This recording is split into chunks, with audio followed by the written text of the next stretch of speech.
Hi, this is Claudia Font, a partner and a cook, one of the members of the Spanish desk, now working from home due to COVID-19. I hope that if you are watching this video, you are keeping well and safe.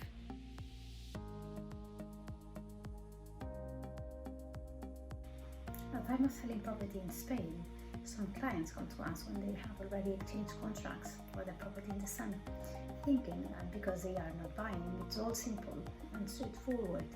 But unfortunately, it's not.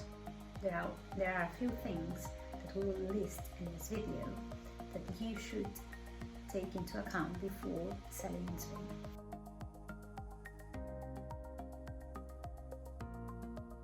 It's likely that you will be using an estate agent who will get a commission over the price. The usual commissions being 5% in Spain, depending on the region, might be higher or lower, but as an average, 5% would be a normal commission for an estate agent. And you should be aware that on the top of the fees, you will need to add the Spanish VAT, which is 21%.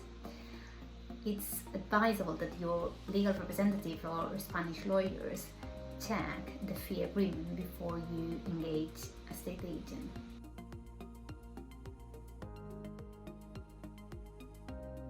When selling a private contract in Spanish contrato de arras, you are committing yourself to sell the property to the buyer. You should receive a 10% deposit, and this is non-refundable. So should the buyer decide not to go ahead with the purchase or fails to complete, it's likely that he or she will lose this deposit. But if it's you who don't honor the contract or fail to attend completion, you will need to return this deposit plus its double. So it's very important that before you sign this document, you know that you have all you need to be able to complete. So you make sure that you will not breach the contract, and on the day of completion, you will provide everything that's necessary to the notary.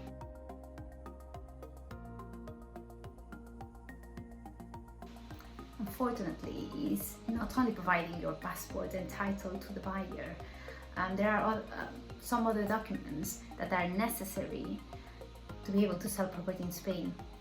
So before you sign the private contract, please make sure that you have all these documents that we will list, or at least that you have time enough to gather them using your attorneys in Spain or your Spanish lawyers. But please do not commit yourself to a deadline that you cannot honor because of the need of gathering these documents. Apart from the title and your passport, you will need to have an NI number. This is a Spanish tax number. And if you bought or inherited the property a long time ago, it's likely that you might not have this number yet, and obtaining one can take a few weeks. Apart from the NI number, you will need to provide the notary, the Spanish notary, an energy performance certificate and a copy of the habitation license. These two documents, if you don't have them, which is very likely that you won't have them at the time of deciding that you want to sell your property out, these two documents need to be obtained by a local architect.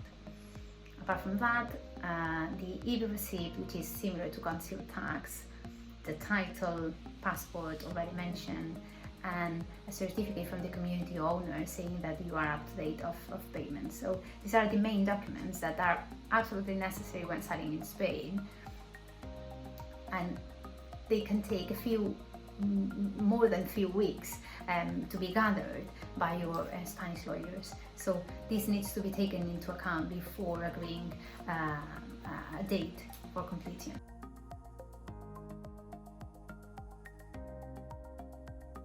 Your Spanish lawyer will check the minimum taxable value of your property, which is not the same as the selling price.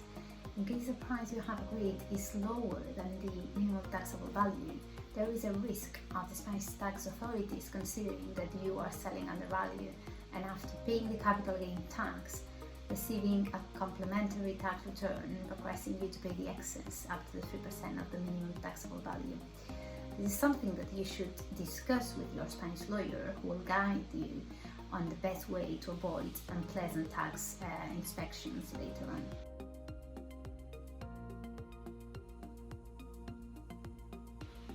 when selling in Spain is a buyer who pays the majority of costs and the main taxes, but it's also for the seller to consider some of them.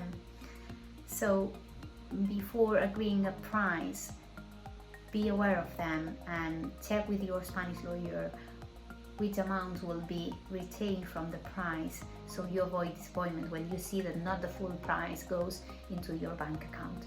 If you require further details on taxes when selling in Spain, I can refer you to a previous video about this specific topic.